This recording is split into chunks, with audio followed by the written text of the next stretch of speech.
cher Vaïd.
Monsieur Chahiri, vous m'entendez? Oui, oui, je vous entends Oui, très bien. Oui, oui. oui, parfait. Et est-ce que c'est possible de De démarrer la vidéo, s'il vous plaît? Oui, démarrer, voilà, oui. tu es présent avec nous depuis le Alors, début. Voilà, et très bien. monsieur, Reste, oui, et monsieur voisin, on peut commencer. oui, Allons. Vaïd, Oui, parfait, allez-y. on y va. On y On va. peut commencer, Vaïd? Oui, oui, oui, allez-y. Moi, Merci. je pense que les gens ne sont pas encore tous Oui, mais entrés dans la salle. c'est comme Mais ça. voilà. Voilà, mais on va commencer pour ne pas trop manger l'heure qui nous est impartie. Donc, je vais déjà saluer ceux qui sont présents, qui sont ponctuels.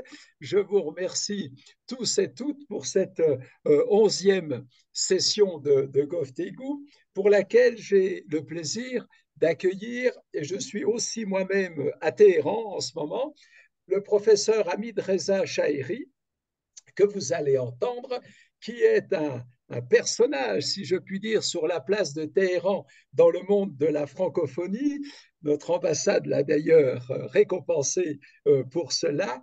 Et depuis 1996 que le professeur Chaheri a présenté son doctorat autour de la sémiologie dans l'art, c'est-à-dire l'usage des signes et des symboles dans toutes les disciplines artistiques.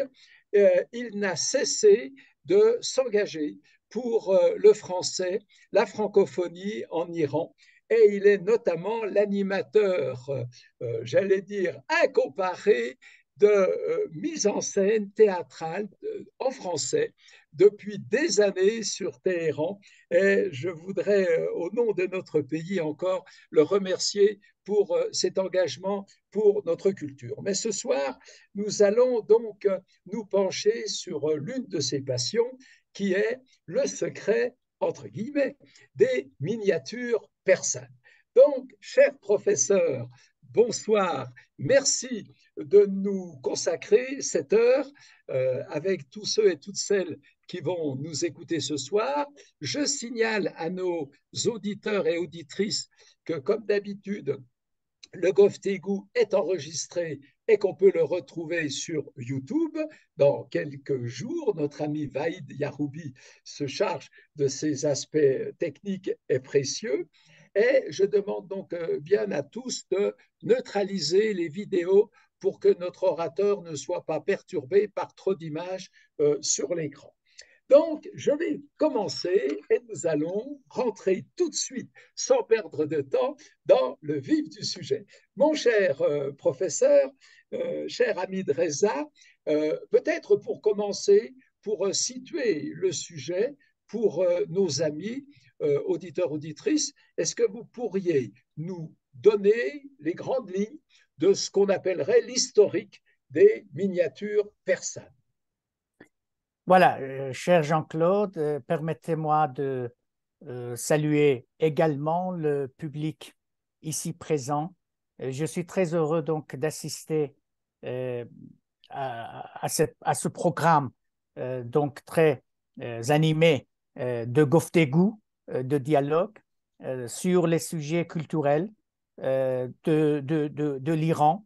Je remercie également le Centre franco-iranien donc et toute toutes les personnes, tous les gens qui nous ont aidés et qui aident à organiser ces séances de Goftegu, de dialogue sur la culture. Je suis donc très heureux, c'est ma joie, c'est une grande joie parce que, comme vous l'avez très bien expliqué, les miniatures sont l'une de mes passions. Et puis j'en parle parce que je fais des analyses sémiotiques sur le comment, le pourquoi, sur les éléments, sur le sens, sur la signification. Voilà. Alors, rentrons dans le vif du sujet, cher professeur. Voilà. Donc, en remerciant tout le monde et tout le public, je commence à élaborer les réponses concernant la première question, c'est-à-dire l'historique des miniatures persanes. Permettez-moi donc de régler les choses. Voilà. Moi, j'ai fait une distinction entre les périodes qui marquent l'histoire et l'histoire de la représentation des miniatures persanes et la première période, la première époque que j'ai repérée dans l'histoire de la représentation des miniatures, c'est l'époque avant mongole. Qu'est-ce que ça veut dire, l'époque avant mongole? Oui, ça veut dire… pardon, je vous interromps déjà parce que nos amis ne sont pas tous historiens ni au courant des détails de cette histoire iranienne colossale. Est-ce que vous pouvez nous donner, par rapport à l'Europe, à peu près des dates de ce qui serait la période mongole? C'est à peu près quelle date? Alors, voilà. Ici, comme vous pouvez voir sur l'écran, on a la date de 1251. Voilà. Donc, c'est la période où Hulagu Khan, petit-fils de Chengiz, qu'on connaît dans l'histoire, fait la conquête de la Perse. Voilà, 1251. Et puis la domination, et qui dure jusqu'à 1265 ou 1270, etc. Voilà. Donc, c'est à peu près ça, les dates, par rapport à l'histoire. Donc, on revient au discours initial. Voilà, on revient donc sur la première période, c'est-à-dire, qu'est-ce que c'est que la période, l'avant-mongol? Alors, c'est la période où on a un style, dans les miniatures, je veux dire, on a un style composé de plusieurs éléments culturels, de plusieurs styles, c'est-à-dire style iranien, style arabe et style byzantin. Voilà. Alors, la composition de ces trois styles ensemble crée ce qu'on appelle dans les miniatures ou pour les miniatures la période avant-mongole. Alors j'ai une petite question, pardon, je vous interromps encore, oui, j'ai une petite question, parce que ça sous-entend qu'avant la période mongole, il y avait en Perse déjà une tradition de la miniature. Voilà, une tradition de la miniature avant mongole, mais cette tradition est une tradition composée de plusieurs styles. Voilà, plusieurs styles. Ces miniatures, pardon, Hamid Reza, ces miniatures, on les retrouve sur des livres, on les retrouve dans l'architecture. Où est-ce qu'on les retrouve, ces miniatures? Dans les livres, c'est-à-dire que surtout pour la couverture ou pour donc représenter des informations que l'on peut trouver dans des livres. Voilà, c'est surtout ça. Donc, je vais donner tout de suite un exemple de cette période avant mongole, parce que lorsque je dis le style composé de plusieurs éléments, alors ça veut dire quoi? Ça veut dire que style iranien, alors les vêtements par exemple, regardez les vêtements. Les vêtements sont de style arabe, quand je dis le style arabe. Et regardez l'architecture. L'architecture, il est de style iranien, quand je dis le style iranien. Et alors, byzantin, regardez par exemple la présentation des corps et la présentation des éléments. byzantin. Voilà. Donc, Tout à fait, tout à fait. voilà, voilà. Alors, les motifs, les éléments décoratifs les éléments décoratifs, je dis bien décoratifs, j'insiste sur le mot, sont plutôt du style byzantin, alors que les architectures à l'intérieur des miniatures sont plutôt du style iranien. Et des scènes, par exemple, des vêtements sont des styles arabes. D'accord? Donc, on est bien d'accord. Oui, Quand on dit composé de trois styles. D'accord? oui, oui, Ça, tout à fait, c'était tout à voilà, fait. ça, c'était la première période de la représentation des miniatures. Et souvent aussi, dans cette période, on montre des scènes de guerre ou des scènes amoureuses d'ailleurs, ou des scènes amoureuses. Voilà donc l'exemple que nous avons l'occasion de regarder ensemble ici. C'est un exemple qui montre très bien ce que je viens de dire, c'est-à-dire cette composition des styles byzantin, iranien et arabe. Et Voilà. arabe, d'accord. Et puis, la deuxième période, très, très importante, c'est la période mongole. Alors, ça veut dire quoi? Ça veut dire que les Mongols arrivent, la conquête a lieu, la Perse est dominée, d'accord, Oui, conquise par les Mongols. les Et Mongols. puis, alors, à ce moment-là, la miniature est obligée de subir l'effet mongol. Donc, le style commence à changer.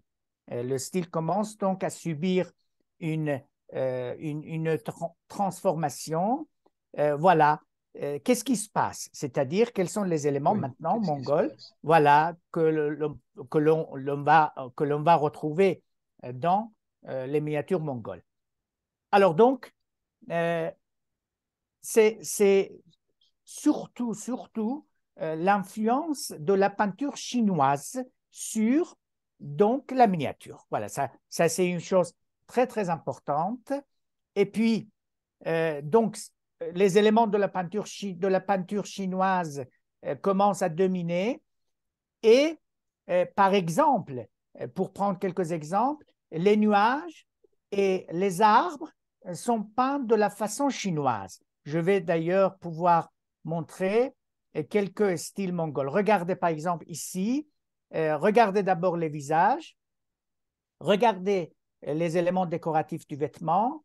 Alors les visages mongols, on connaît très bien, et les nuages et les arbres aussi sont à la forme présentés à la forme chinoise. Donc on voit très bien ce que ça veut dire la forme chinoise.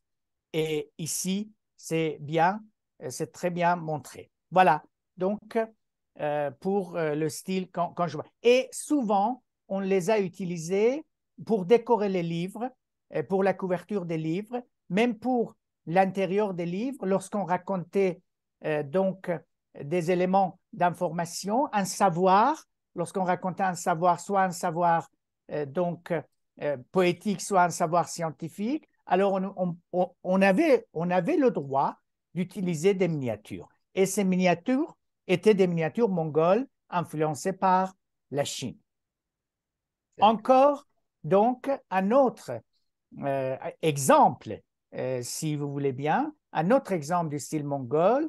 Alors, ce qu'on voit, c'est que le cadre, d'abord le cadre, on voit très bien que le cadre domine, c'est-à-dire bien encadré. La miniature est bien encadrée. Et puis, on voit aussi D'accord. bien que le cadre est horizontal, c'est-à-dire développé horizontalement.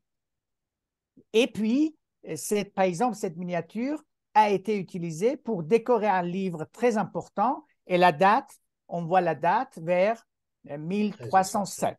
Voilà. Donc, c'est un autre exemple. Et on voit bien que les visages, c'est un mélange. Cette fois-ci, c'est un mélange. On voit bien que les vêtements sont de la forme mongole, mais les visages, on voit bien que c'est un mélange du mongol et de l'arabe. Hein? OK. C'est pas Oui, tout à fait mongol, voilà. tout à fait. Et Ils puis, censurent sur mongol. voilà.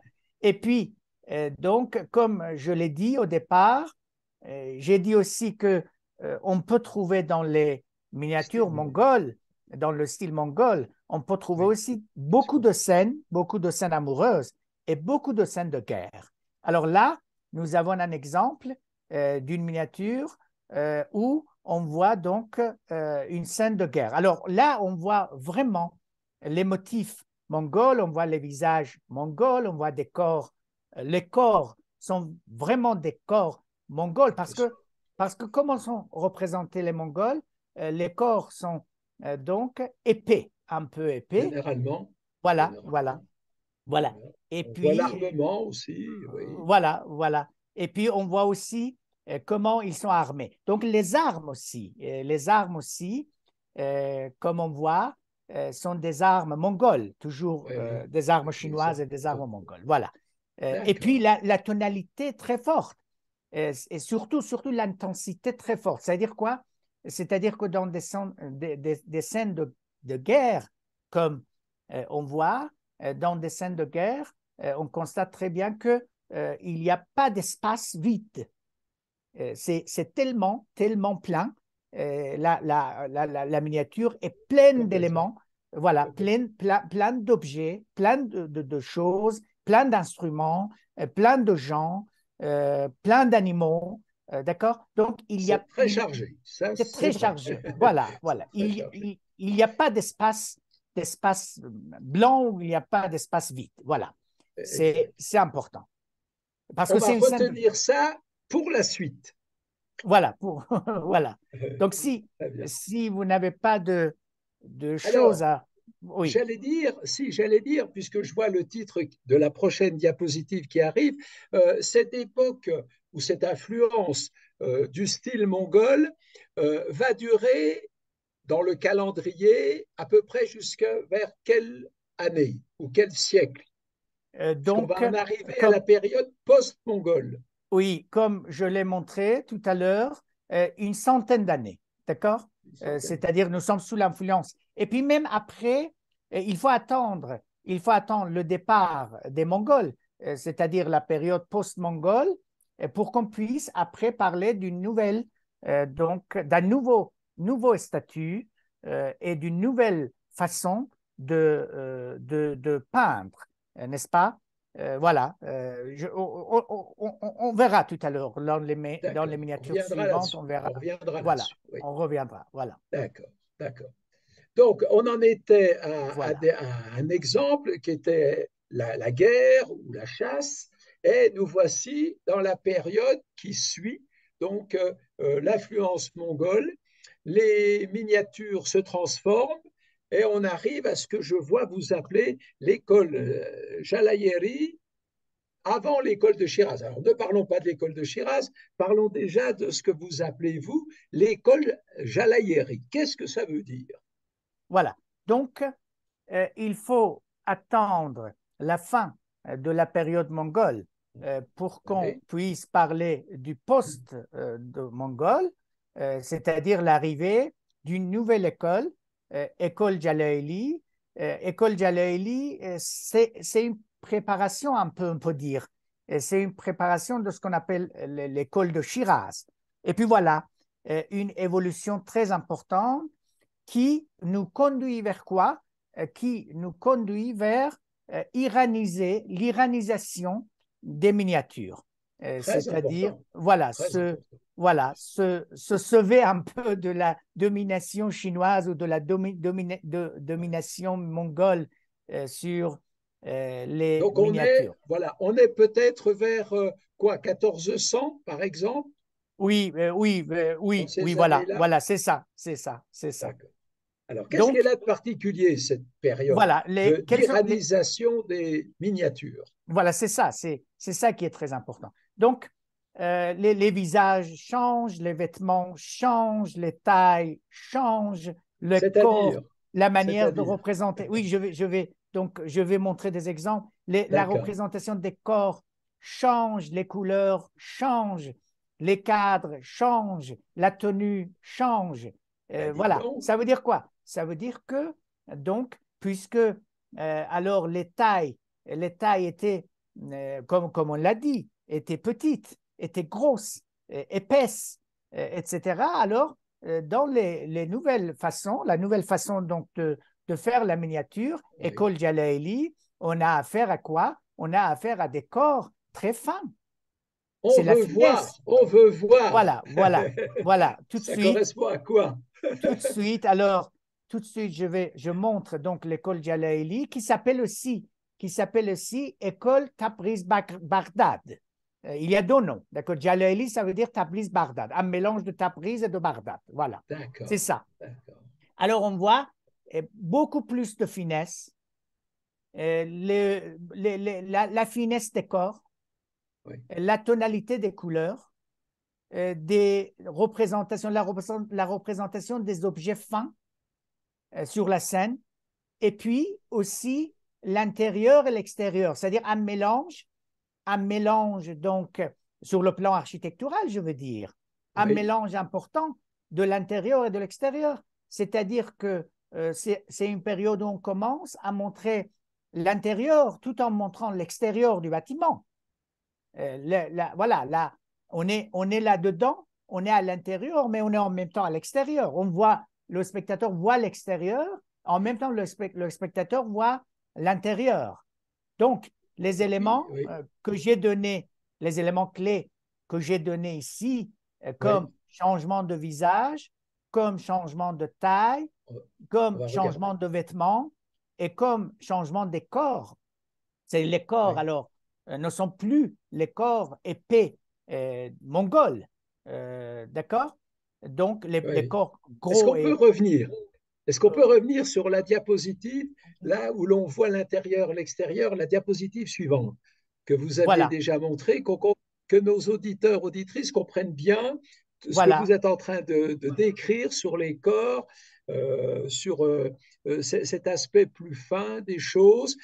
Et alors, là, je ne sais pas si ça a une importance ou pas, on a le sentiment qu'il y a une verticalité dans l'ordonnancement de la miniature. Est-ce que c'est Voilà, voulu? C'est pas voilà, voulu? voilà. Ça, c'est un point très important que vous êtes en train de souligner. On voit que la miniature, elle est montante. On monte, d'accord? Alors, si on monte, alors On ça monte. veut dire que Qu'est-ce qui se passe? la miniature, contrairement à tout ce que nous avons dit tout à l'heure sur la miniature mongole, qui était horizontale, présentée horizontalement, alors là, Très. on voit que on a affaire à une donc miniature, à une perspective montante, c'est-à-dire perspective Exact. verticale, une montée verticale. On Oui, voit bien une mais montée là, verticale. On voit oui. bien qu'il n'y a pas de profondeur. Il n'y a pas de profondeur. C'est comme si tout monte. Alors, Voilà, ça c'est exact. important. Ça c'est Il n'y a important. pas de perspective en fin de compte, Il n'y a pas de puisque la perspective. perspective, elle donne des échelles. Là, on n'a pas d'échelle, tout est à la même échelle. Hein. Il y a une perspective, mais elle est verticale. C'est-à-dire, Oui, il faut c'est ça, suivre du c'est ça. bas vers le haut, il faut aller du bas vers le haut, donc il faut monter vers le haut, et c'est la dominance, c'est ça, c'est la dominance donc de la verticalité. On voit Est-ce très qu'il bien y a sur un l'image. sens? Voilà. Est-ce que dans les symboles de cette verticalité, il y a un sens entre une différence entre ce qui se passe en bas et ce qui se passe en haut? Alors donc, oui, oui, bien sûr, il y a un rapport avec le sens. Ça veut dire quoi? Ça veut dire que nous avons ici l'occasion de constater très bien que la miniature témoigne d'un rapport avec le monde du haut, c'est-à-dire avec le ciel, avec Ah, voilà, avec le haut. Ça veut dire quoi? Ça veut dire que ceci est une manière de représenter le sacré. Alors, le sacré se place où? Le sacré se place dans le ciel, culturellement, hein, culturellement, symboliquement, culturellement. Le sacré, c'est le haut. tout Alors, à c'est fait. pour cela que cette vision montante de l'espace, parce que c'est l'espace qui est donc Exact, tout à fait. qui nous conduit vers le haut. Donc, cette Très vision important. montante de l'espace, c'est pour rejoindre le ciel, c'est pour rejoindre le sacré. C'est Mais pour alors, là, rejoindre le divin. je Le divin. comprends. Je Voilà. comprends. Mais alors, je vais rebondir sur un mot que vous venez de prononcer deux fois, le mot sacré. Alors, vous entendez quoi par sacré? Ce sont des influences locales, extérieures, de religion locale? Comment ça se passe? Il vient d'où ce sacré? Il est porté par quoi? Voilà. Une question importante. Alors, le sacré, c'est donc tout ce qui est divin, tout ce qui Oui, s'oppose au profane, donc tout ce qui représente le pur, oui, le bien aussi. D'accord? c'est Donc, vrai. Oui, voilà, le oui. sacré, c'est le monde du haut, et ce monde du haut est dominé par quoi? Ce monde du haut est dominé par le divin. C'est Voilà, ça. mais ce divin, je comprends Et bien, ce, professeur. Oui, oui, mais et ce ce divin, il divin, vient de quelle de, influence? voilà, de l'influence de la poésie, de l'influence du mystique persan. Donc, le monde mystique, l'univers mystique persan influence la miniature, de même que l'univers mystique influence la poésie, influence aussi la miniature. Et donc, l'origine, il faut la chercher dans quoi? Il faut la chercher dans le rituel, dans ce rituel qui est le rituel mystique de la Perse, le rituel mystique iranien. D'accord. Euh, Bon, on va- c'est la même chose pour la d'accord, poésie d'accord. mystique. Est-ce D'accord? que la religion, je comprends bien, est-ce que la religion, donc la religion à cette époque, en Iran, c'était déjà l'islam, l'islam avait conquis l'Iran. Est-ce qu'il y avait encore des restants de l'ancienne religion zoroastrienne qui étaient influentes dans ces reproductions? Oui, la religion, c'est l'islam, parce que déjà, l'Iran, la Perse est déjà conquise par les Arabes, donc la religion, c'est l'islam. Mais attention, on ne peut pas dire que l'influence de la première religion ou la première source religieuse, c'est-à-dire le zoroastrisme, est totalement effacée. Donc, D'accord. on peut constater, par exemple, dans une autre miniature, je pourrais montrer peut-être cela, que souvent, la nature, la présence des arbres. On va le Souvent, voir les arbres, après. On va le voir après, voilà, oui. on va voir après. Mais je veux dire que On va le les voir. arbres, si les arbres sont très présents, les arbres viennent du paradis et Eh oui, donc, selon le zoroastrisme, les arbres, donc, ont fait un voyage. Ils viennent du c'est ça. paradis. Voilà, donc, C'est ça. Très bien. c'est pourquoi les arbres sont très, très présents euh, C'est passionnant. C'est voilà, dans les très miniatures. Voilà, important, dans très les important. miniatures.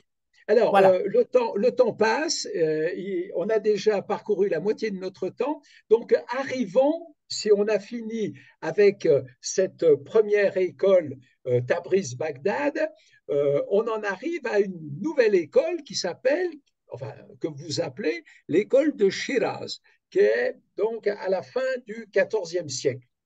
Alors, Voilà, que donc pouvez-vous nous dire sur l'évolution entre Tabriz-Bagdad et l'école de Shiraz?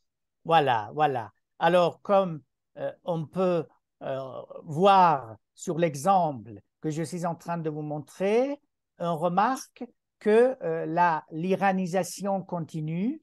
Alors, l'école de Shiraz vers 1400, d'accord, Oui, donne beaucoup d'importance aux motifs, donne beaucoup d'importance à la décoration. Les miniatures on sont voit. très, très décoratives. Euh, Et puis, les couleurs, la variété énorme, une variété énorme de l'usage des couleurs. Et puis, autre chose, c'est la poétisation. C'est-à-dire que les C'est-à-dire, miniatures sont très, très poétiques. C'est comme si l'image est en train de chanter. C'est chanter une ah, c'est poésie. très beau, c'est très bien, Voilà, c'est très beau. c'est pourquoi la miniature de l'école de Shiraz nous donne l'impression d'entendre une musique. On voit les notes, on voit donc diffuser les notes musicales dans l'espace. Pourquoi? Parce que là, on ajoute la légèreté des corps. les corps sont très légers. C'est pourquoi ils sont Ils capables, volent, oui. ils sont voilà, susceptibles de voler. Ils se trouvent dans les nuages, dans les nuages. Et Il y a puis beaucoup de donc, nuages. Oui. Les voilà, chevaux aussi, là, cette légèreté des disparaissent dans le corps, brouillard. cette légèreté vraiment très, très importante Très intéressant. des corps permet de constater que donc nous avons affaire à quoi? Nous avons affaire à une musique dont Je comprends. voilà, la sonorité monte dans le ciel. Et puis, non seulement la musique, mais les gestes. On voit aussi que les corps, c'est comme si s'ils sont, parce qu'il y a une flexibilité énorme. On constate une flexibilité énorme C'est important. des corps animaux et des corps humains. Flexibilité énorme. Alors, on a l'impression que le corps danse, bouge, danse. Voilà. Donc, Ouais, ouais. cette impression de mouvement fait aussi que la miniature devient un lieu de quoi? La miniature devient un lieu de rêve. Voilà, Alors, moi, on peut attirer l'attention. voilà, Oui, j'aurais c'est aimé beau. utiliser le mot rêverie. Ça fait rêver. C'est le monde de la rêverie. Et Oui, pourquoi? Parce que la miniature nous mène vers quoi? Nous mène vers tout ce qui est tout ce qui est en train de faire une composition mystique. J'utilise encore le mot mystique. Alors, cette composition mystique, on voit très bien, par exemple, dans cette situation, cette composition mystique de l'homme, l'animal, l'espace, architecture, la nature. Tu vois, la nature, l'architecture, l'animal, l'homme, il n'y a pas de distinction. Il n'y a pas de vraie distinction entre ces éléments-là. exact, exact. Ce n'est Très pas comme la intéressant. peinture occidentale où tout est à sa place, tout est bien, bien distingué. Et ceci souligne quoi? Ceci souligne le fait que nous sommes dans la poésie et que petit à petit, cette poésie nous invite à rêver et puis que la rêverie nous conduit petit à petit vers ce qu'on appelle, j'aimerais utiliser le mot l'extase. Eh ben, bravo. L'extase. Voilà. Alors, on va rester sur cette extase et je vais quand même attirer l'attention. Bon, c'est un peu loin peut-être sur nos écrans, mais pour que nos amis qui nous suivent regardent par exemple sur la page de gauche par rapport à eux le détail des dessins de la tente qui est verte, qui est en face de nous, sachant que les pages ne font pas 3 mètres par 4, hein, ce sont des pages de format moyen, on va dire, A4, et vous regardez le détail aussi bien du tissu de la tente verte qui est à gauche, ainsi que la couverture qui est sur le dos du chameau qui se repose au milieu de cette miniature de gauche, et vous voyez là tout le travail, parce que il y a des aplats, il y a beaucoup de fonds. On voit des fonds dorés au-dessus, on voit des fonds d'une autre couleur en bas, mais ces fonds ne sont pas du tout unis. Ils offrent beaucoup de détails.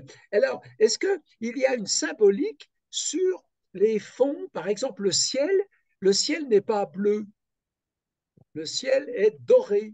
Voilà, Ça a un voilà. sens? Alors, ça, c'est l'une des caractéristiques très importantes de l'école de Shiraz, c'est-à-dire l'école de Shiraz préfère utiliser le doré. Voilà. Donc, l'or, alors pourquoi?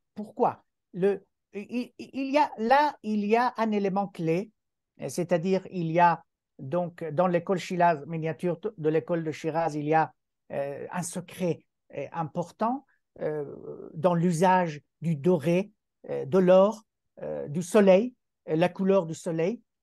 Pourquoi? Parce que le soleil, c'est la lumière, et puis que la lumière vient du ciel, et puis que cette lumière qui vient du ciel est divine. Cette lumière, elle est divine. Le soleil brille, le soleil, il est doré. Alors, donc, le fond doré intéresse beaucoup l'école de Shiraz et on l'a souvent. Le doré, on l'a souvent dans les miniatures. Et C'est un puis, peu, c'est ah oui, aussi, c'est un peu, oui, oui, oui, pardon. c'est aussi un Allez-y. référent, c'est aussi un référent, on le sait très bien, vous le savez très bien, c'est aussi un référent à la première source religieuse zoroastrisme. J'allais vous interrompre pour ça. Je me disais, mais est-ce que c'est l'héritage de Mitra, du dieu Mitra, qui était le dieu soleil de cette antique religion anté-islamique, donc en Iran, et qui a eu des répercussions jusqu'en Europe, jusqu'aux îles britanniques, hein, avec l'armée romaine. Donc, il y a sûrement, oui, une influence qu'on va retrouver sur les magnifiques bas-reliefs sassanides du Fars, de cette région de Shiraz, qu'on peut encore admirer. Alors, on peut peut-être découvrir la suite du PowerPoint. Là. On était dans l'école de Shiraz On est avec. toujours dans, voilà, On va j'écoute, peut-être oui. voir un peu mieux les détails là des visages. Vous nous parliez des visages qui ont une caractéristique. Qu'est-ce qu'ils ont, ces visages de l'école de Shiraz? Voilà. Donc, l'école de Shiraz, que nous reconnaissons comme une école iranienne, vraiment iranienne, des miniatures, alors cette école abandonne, on peut dire qu'elle abandonne les visages mongols, et puis que, voilà, les visages deviennent des visages iraniens, mais avec un mais, c'est que comme on peut constater, il n'y a pas vraiment, les visages ne sont pas vraiment euh, euh, clairs. C'est-à-dire que on peut pas distinguer clairement les détails du visage. Alors pourquoi ça? Oui, Pourquoi ça? C'est-à-dire pourquoi, un débat. voilà, pourquoi les visages ne sont pas bien montrés? Pourquoi on les a Oui, d'une manière pourquoi? un peu mystique? Parce que c'est un peu pour dématérialiser le visage, pour dématérialiser le visage de son sens matériel, c'est-à-dire le sacré dont je parlais au départ revient. Alors si donc la miniature a un rapport avec l'énigme, avec le mystique, avec le sacré, alors il faut que le visage deviennent symbole de ce sacré, c'est-à-dire symbole de cette Mhm. énigme. Les visages restent énigmatiques. Oui. On voit pas distinguer très clairement les éléments, les détails du visage. Pourquoi? Parce que si on croit en Dieu, si on croit en divin, si on croit à l'être suprême, alors à ce moment-là, tous les visages sont au service, sont pour l'être suprême. Alors, si les visages sont pour l'être suprême, alors à ce moment-là, c'est l'être suprême qui est important. Et si les visages se ressemblent, parce qu'on voit que les visages se ressemblent, on ne voit pas beaucoup de différence entre les visages. Et si les visages se ressemblent, c'est parce que on a donc l'être, et puis que l'être, il est uni, il est unique. D'accord? D'accord. Donc, Mais l'unité de l'être, pour retrouver un peu d'accord. l'unité de l'être, pour retrouver l'unité de l'être dans les miniatures, il faut donc dématérialiser la miniature de son sens, dématérialiser les corps et les visages de leur sens physique. C'est ça que je D'accord, voulais dire. d'accord, d'accord, Voilà. d'accord. Mais alors, moi qui suis un profane, je découvre de manière très spontanée toutes ces choses-là. Je vois quand même, surtout sur la miniature de droite, sur notre écran, que on voit des personnages quand même avec des barbes. C'est-à-dire que le miniaturiste, il a pris quand même le soin de différencier les sexes, si je puis dire. Oui, On le dans voyait cette. peut-être pas avant, mais Voilà. là, pour moi, on le voit là, non? Oui, dans cette miniature, particulièrement, on a quelques visages avec la barbe, mais euh, sur le côté gauche, on a les visages Oui. sans barbe. Ça veut dire que on ne peut pas distinguer s'il s'agit des hommes ou s'il s'agit des femmes. Sur le gauche, je veux dire.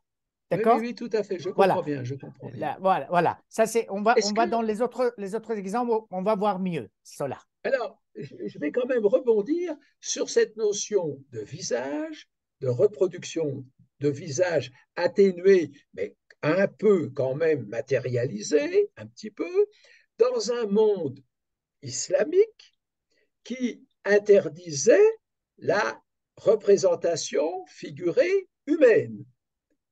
Alors, c'est une provocation iranienne, ça? Comment on C'est, l'explique? c'est exactement ce que vous dites, vous venez de dire, Je ne sais pas. correspond à l'effacement des détails sur le visage. Quand on enlève les détails, alors ça veut dire que les figuratifs ne sont pas vraiment détaillés. Oui, oui, oui. C'est pourquoi donc le détail du visage importe peu. Par exemple, les yeux, vous ne voyez pas les yeux, vous ne D'accord, voyez pas les d'accord, sourcils, vous ne voyez pas les cheveux comme il faut, etc. Alors que si on regarde une peinture occidentale, on voit tous les traits du visage. d'accord, d'accord. Mais là, Il faut on ne voit pas avancer, les il traits. faut avancer, Il faut avancer, Ostad. oui. Il faut avancer, Oui, voilà, d'accord. parce que le temps passe. C'est passionnant. Il faut qu'on débouche sur, voilà, sur la suite, Voilà, parce que je sais qu'il y a encore des choses on continue toujours avec l'école de Shiraz. Et puis, magnifiques. dans cet exemple, si on regarde bien, on peut approuver encore le fait que les visages ne sont pas détaillés. Alors, D'accord, mais on peut distinguer un homme et une femme. quand même, quand Voilà, même. Oui, voilà. Mais ce qui importe, c'est toujours la présence des arbres dans la miniature précédente exact. aussi. Comme sur les Alors, tapis. voilà. Alors, d'où vient ce symbolique et pourquoi ce symbolique est important? Ce symbolique appartient à la source zoroastre Voilà, vous et l'avez dit. donc Oui, un arbre que Zoroastre a apporté du paradis. Alors, puisque l'arbre est apporté, vient du paradis, alors oui, oui. il est très important de le représenter. Et dans D'accord. beaucoup de On a miniatures, la- l'arbre est présent. Voilà, D'accord. Et on a la voilà. verticalité, encore une Et fois, puis, encore une fois, vous la avez expliqué. verticalité, et puis la tonalité des couleurs. Les couleurs Oui, vives, oui, les couleurs. Voilà. Et puis, parfait. la scène amoureuse. Je disais que c'est un début de la domination des miniatures qui montrent des scènes amoureuses. Et puis, on est D'accord. témoin d'une scène amoureuse, c'est-à-dire l'amante et puis l'amant. Et Co- le fond doré continue. Voilà. On À une continue à époque, il avoir faut le le fond. dire aussi, où la poésie, parce que vous l'avez évoqué un petit peu tout à l'heure, vous avez survolé, le rôle de la poésie dans la miniature, c'est quand même aussi la période de Khayyam, de tous ces grands poètes iraniens, où l'amour tient une place très importante. C'est ça, c'est ça. Donc, ici, on peut parler de la coexistence Oui, des miniatures, c'est-à-dire de l'image et de la poésie. Et parfait. souvent, les poésies, on les trouve à côté des images de miniatures. C'est ça. Très bien, très bien. Alors, ah, Alors, nous la voilà nouvelle, avec la voilà, fameuse école de Herat en Afghanistan aujourd'hui, qui était l'Iran, voilà, la Perse à l'époque, avec le fameux maître de la miniature Birzad ou Berzad, qui est un homme. Alors, vous allez nous en dire plus. voilà. Donc, une école très importante, une école qui est représentée par Behzat ou Behzat ou Bihzat. Oui, Voilà, il y a une prononciation oui, diverse. Et j'arrive aussi. donc, l'école de Herat, comme vous l'avez très bien souligné, est vers 1450, voilà, 50 ans après. D'accord? Voilà. Alors, donc, pourquoi j'ai donc pris Kamal el-Din Behzat ou Oui, Bihzat comme l'exemple? Parce qu'il est le de plus cette école d'Herat. représentatif de l'école, voilà, de l'école Herat. Donc, qu'est-ce que fait Behzat dans ses miniatures? Qu'est-ce que Behzat représente dans ses miniatures? On va voir des exemples, mais quelques éléments clés d'abord. Alors, Behzat parle, c'est-à-dire nous présente des activités quotidiennes. Behzat nous parle des sentiments variés, des sentiments, des sensations et des sentiments intérieurs. Il faut le voir sur une miniature. Voilà, Vous nous commentez ça tout à sur l'heure, une... je vais tout à l'heure montrer. Et puis, Behzad parle aussi, présente aussi une tonalité forte des couleurs, avec beaucoup d'humour. Et D'accord. donc, On veut voir. On veut voir. mais il ne manque pas de faire référence à des sources mongoles. Ouais, C'est-à-dire des sources ouais. mongoles ne sont pas tout à fait oubliées. Au zoroastrisme. D'accord. Je vais montrer un exemple voilà, et il puis faut je qu'on voit reviens. un exemple. Il faut qu'on voit un exemple Je pour montre un comprendre. exemple et puis je reviens parce que pour montrer les caractéristiques. Voilà.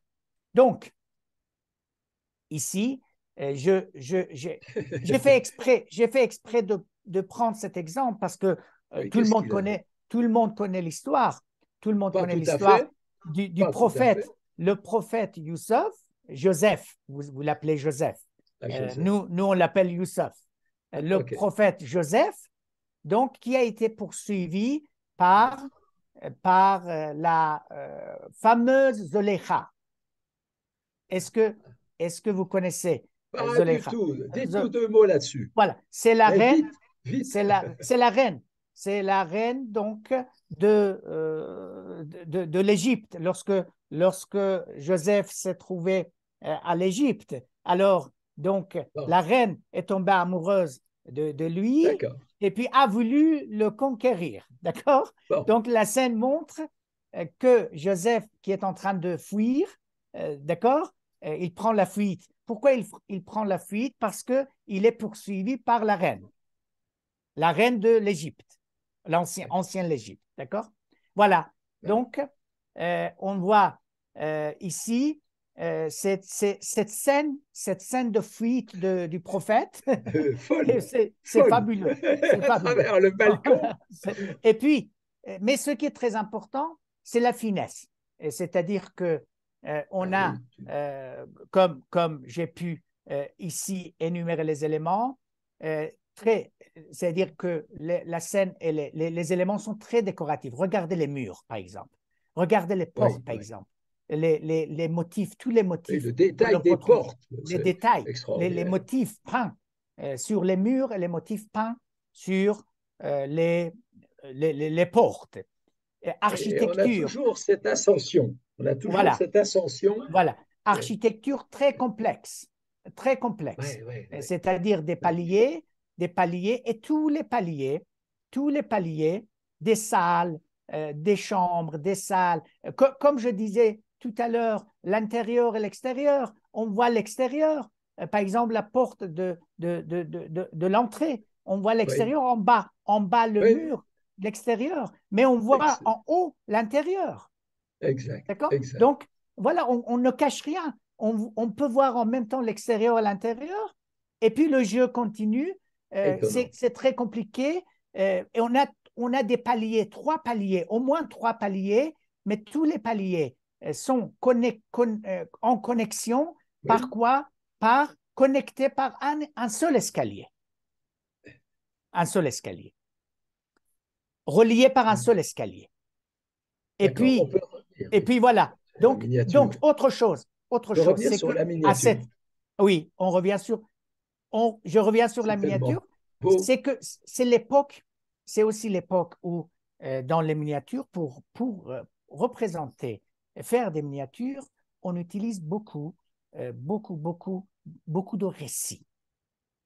Des récits. Par exemple, ici, c'est le récit de Joseph. D'accord?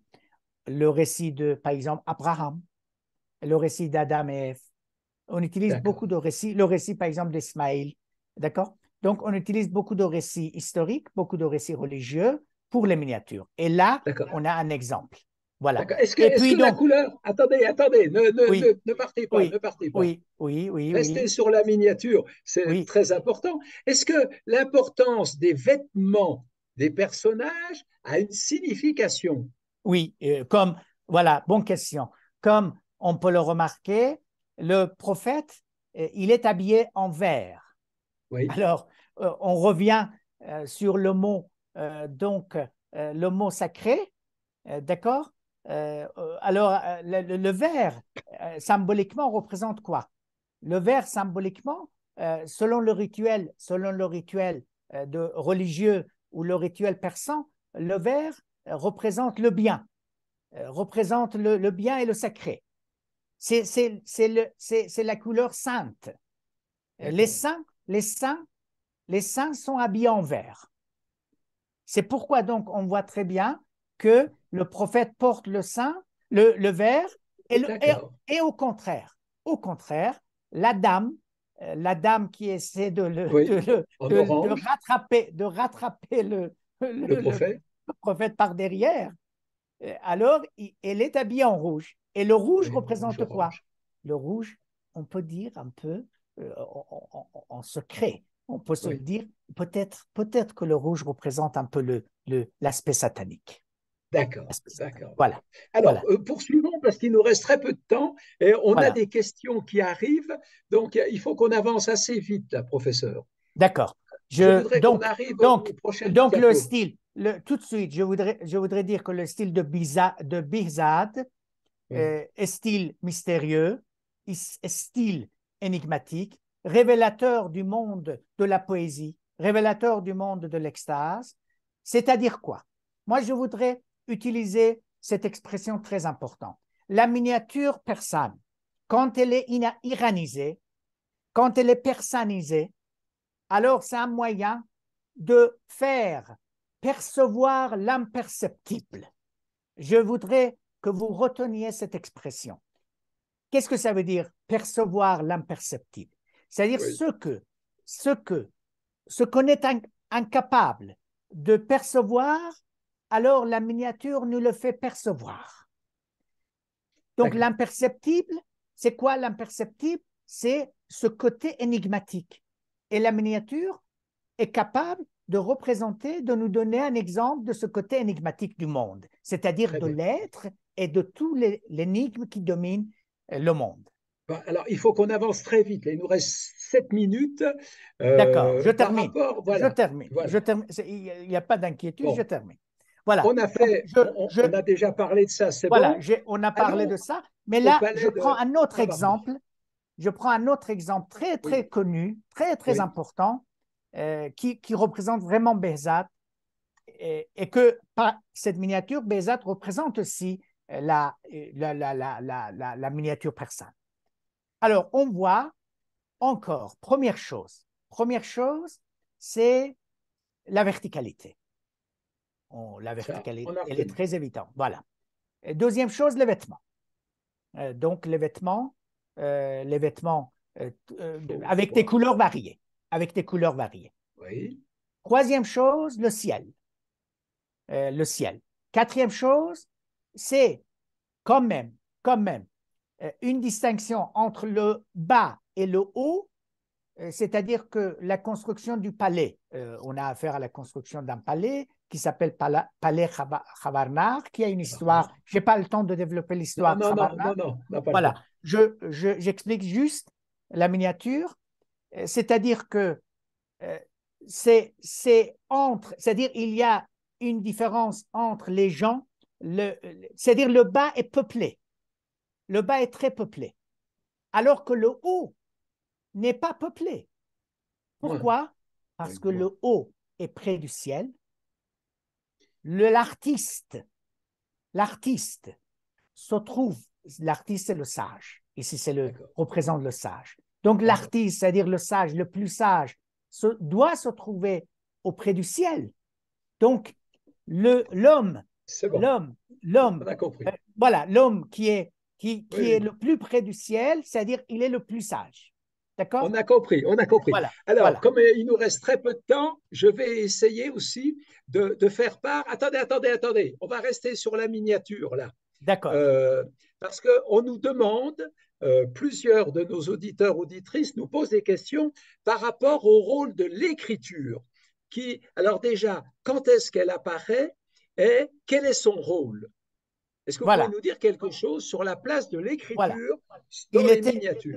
Comme dès le départ, vous vous souvenez des premières miniatures que j'ai montrées. Oui. Alors à ce moment-là, j'ai dit que les miniatures étaient dès le départ un moyen d'utiliser un moyen que l'on utilisait pour donc les livres. pour représenter les livres, pour décorer les livres. Dès le départ, la miniature était une façon de décorer les livres. On l'utilisait beaucoup. Après, cette tradition continue. Ça veut dire que sur les pages de la poésie, quand on fait de la poésie, quand on fait l'écriture, on représente la calligraphie. À partir de la calligraphie, on représente des pages d'écriture, c'est-à-dire des pages de poésie. Alors, la tradition veut que la poésie, c'est-à-dire l'écriture, soit figurée.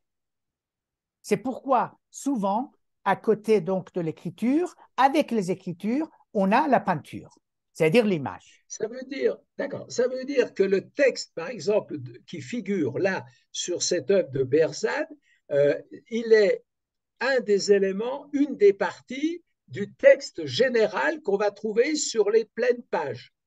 Voilà. C'est-à-dire, c'est pas la légende de c'est pas la légende de la miniature.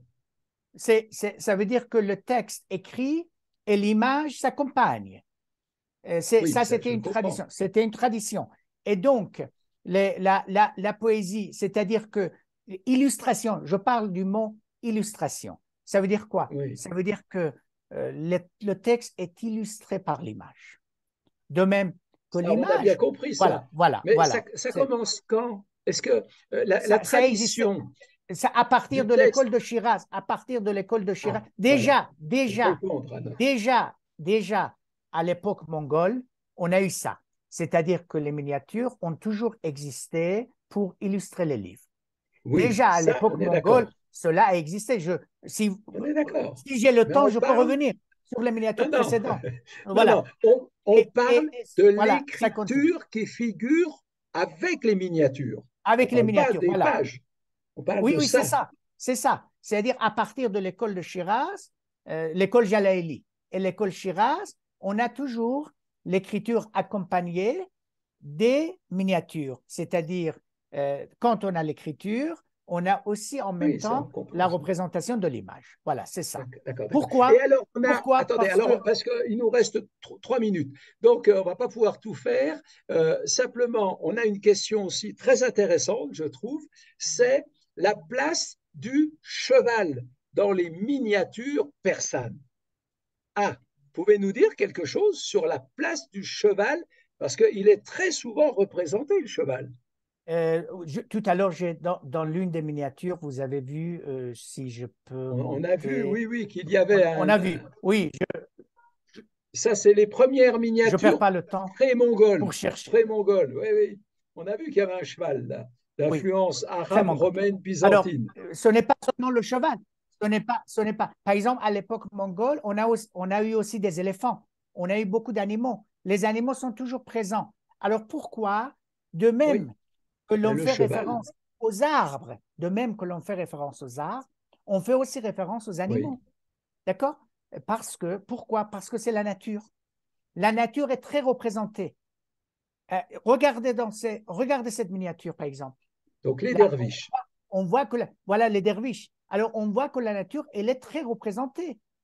Le ciel, les montagnes, les arbres, la rivière, etc. La nature, elle est très représentée. Donc, les arbres, les animaux, les miniatures représentent la nature. Et la nature, elle est très présente. Surtout à partir de l'école Jalali, l'école Shiraz, et puis donc Berzad. D'accord. Et il faut terminer. Donc, je voudrais qu'on aille sur une des dernières gravures qui est en bas. Vous allez nous passer les prochaines gravures avec les derviches un peu plus loin. Je voudrais dire on descend, parce qu'on arrête là. On descend. Voilà. Féminité. Encore. Féminité des corps. Elle est magnifique. Des mouvements, Regardez. Alors là, les derviches, on abandonne les derviches. Voilà, parce que ça, c'est quand même très beau. Parce que j'ai parlé de la poésie, c'est-à-dire j'ai dit que la miniature, c'est de la poésie, la miniature, c'est là, on a l'expression. C'est du mystique, la miniature, c'est de l'extase. Alors, tous les mots que j'ai donnés, on les retrouve ici. Alors, donc, le sage, le vieux sage. C'est quoi le sage? Le sage qui représente, qui symbolise celui celui qui est donc qui est un connaisseur de l'être. Voilà, celui qui est en relation avec le secret du monde. Celui qui peut connaître le secret du monde, c'est le sage. Voilà, qui a l'accès au secret. Celui qui a l'accès au secret du monde, c'est le sage. Alors, le sage se trouve dans les miniatures, souvent accompagné d'une belle, charmante femme. Pourquoi? Il a bien de la chance. Pourquoi, il a bien de la pourquoi chance, le oui. sage est accompagné de la belle charmante? Parce que le sage nourrit la charmante par sa sagesse, de même que la charmante nourrit le sage par sa beauté. C'est parfait. Eh bien, écoutez, C'est nous clair? allons rester sur ces deux mots qui personnalisent ou qui illustrent l'Iran dont vous venez de nous parler, la sagesse, la beauté, le charme. Et je vous remercie, professeur. Nous venons de passer 1 heure. Il y aurait eu encore des choses à dire, surtout dans ce monde extraordinaire de la Cette miniature. miniature, je dirais un mot sur cette miniature. C'est le sage au milieu, mais le sage au milieu qui demande la jeune charmante en haut. Alors, cela. Elle domine. Et Là, la jeune charmante domine parce qu'elle est placée en haut, alors que le sage, il est en bas. Et les c'est deux encore comme arbres, ça en Iran. les deux Voilà. arbres, les deux Bon, arbres, un je arbre qui vous est en prie, vieux. professeur. Je vais Oui, vous voilà. couper. Je vais vous couper. Merci D'accord. beaucoup. Mais voilà, il faut qu'on tienne les temps. Nous avons 1 heure. Et je voudrais aussi, non pas inciter les uns et les autres à s'inscrire, parce que nous avons dépassé le quota qui nous est possible avec Zoom.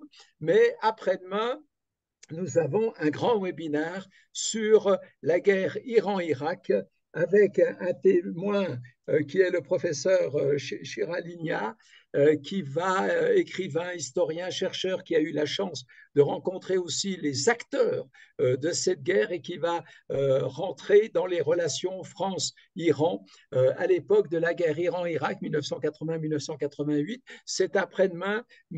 Dommage, excusez-nous pour ceux qui ne se sont pas inscrits. Il n'y a plus de place, malheureusement, mais nous vous retrouverons, et moi en particulier, avec le prochain Goftegu. Ça sera le 15 novembre, et je recevrai Jamal Arabzadeh pour parler de l'art contemporain sur le marché mondial, et nous verrons quelle est la place de l'art contemporain aujourd'hui sur le marché mondial. C'est un nouveau sujet et je vous dis à tous et à toutes merci pour votre confiance, pour votre fidélité. Merci à Hamid Reza Chahiri pour sa disponibilité. On a vu son enthousiasme pour nous parler des miniatures. Et bonne fin de semaine à tous et à toutes. Merci et à très bientôt. Au revoir. Merci beaucoup. Au revoir. Merci Jean-Claude. Merci. Merci tout le monde. Au revoir.